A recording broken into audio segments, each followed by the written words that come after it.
Bismillah. Il y a de cela bien longtemps, peut-être est-ce à l'époque où le ciel se sépara de la terre. Le monde était peuplé de monstres fabuleux, dragons ailés crachant du feu, lézards gigantesques, serpents voraces à multiples têtes. Ces incroyables créatures terrorisaient les autres animaux de la création. Rongeurs et mammifères en particulier ne devaient souvent la vie sauve qu'à leur ruse et leur agilité. Certains même, comme la famille de Sanou le singe, se moquaient délibérément de ces monstres. La grande forêt tropicale contenait de merveilleuses cachettes. Ce n'était pas le cas de Wambo, l'éléphant. Le malheureux Wambo avait bien du mal à se dissimuler dans les hautes herbes quand l'un des monstres le repérait. Certes, ces magnifiques défenses obligeaient souvent l'ennemi à reculer, mais en ces temps-là, Wambo ne possédait pas de trompe. Non, Wambo n'avait rien qui lui pendait au nez. Or voici comment il acquit un beau jour cette arme redoutable que tous lui envient aujourd'hui.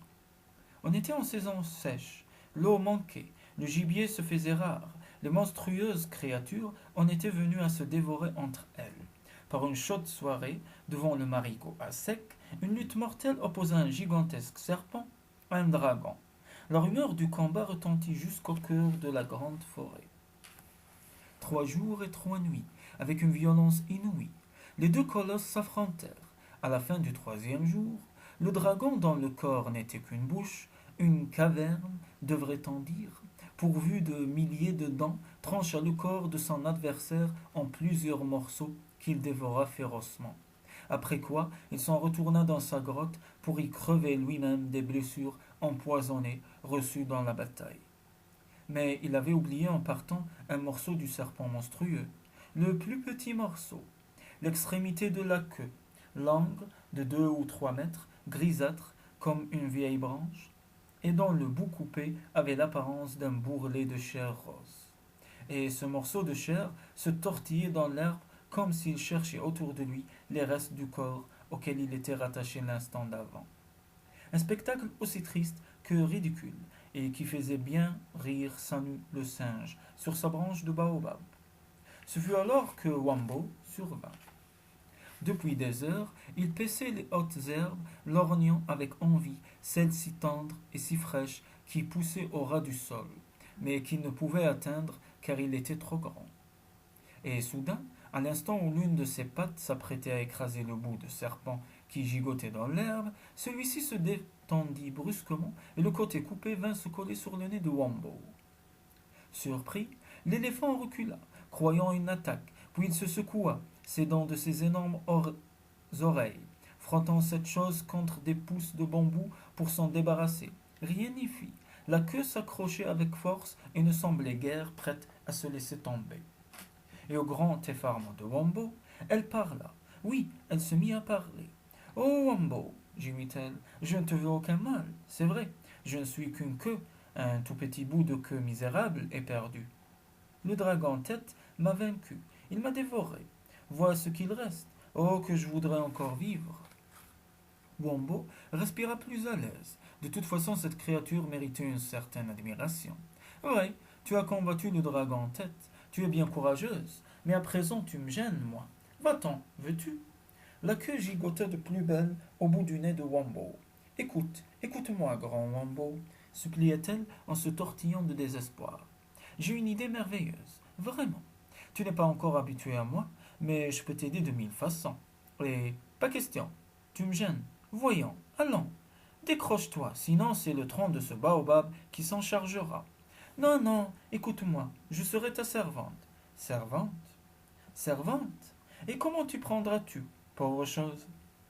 Demanda Wambo en éclatant de rire. Tu n'es qu'un bout de queue de serpent. La queue se tournait et se retournait en tous sens. Son esprit travaillait plus lentement depuis qu'elle n'avait plus de tête. Elle n'avait jamais eu non plus l'habitude de penser seule, et puis soudain, elle sut quoi répondre et comment convaincre le gros éléphant. Regarde, s'écria-t-elle, regarde, Wambo, comment je peux t'aider. Et elle s'étira jusqu'au sol. Là, elle tâtonna un peu en aveugle et trouva enfin ce qu'elle cherchait. Une touffe d'herbe toute jeunette et bien fraîche. La queue s'enroula sur elle-même et vint porter à la bouche de l'éléphant l'herbe rase dont il rêvait depuis toujours. Ah, la bonne herbe! Est-elle tendre? Est-elle assez fraîche? En veux-tu encore? Dit-elle, alors que le pachyderme avalait gloutonnement cette nourriture exquise. Recommence pour voir.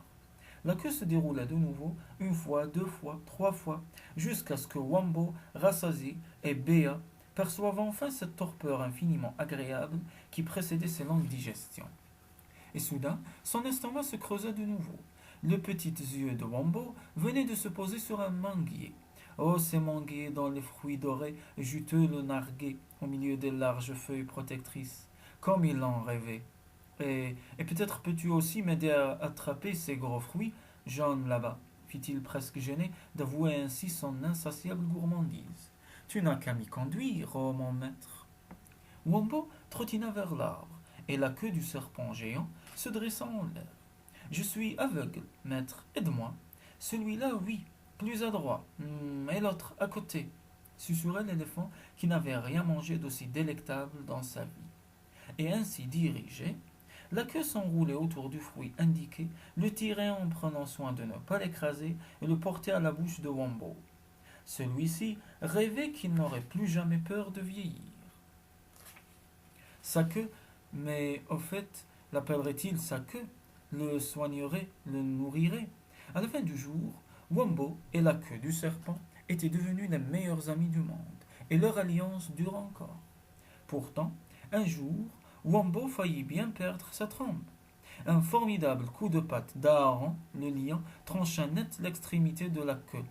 Ce ne fut pas un grand mal, ni trop grande, ni trop petite. Elle devint un outil bien plus utile que tous les animaux de la brousse envièrent à Wombo. Un conseil cependant, si vous rencontrez Wombo, ne faites aucune allusion aux origines de sa trempe.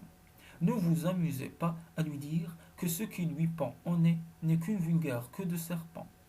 D'abord, Wombo le prendrait mal, et ensuite, la trempe a peut-être gardé un peu de la légendaire rancune des serpents. On ne sait jamais.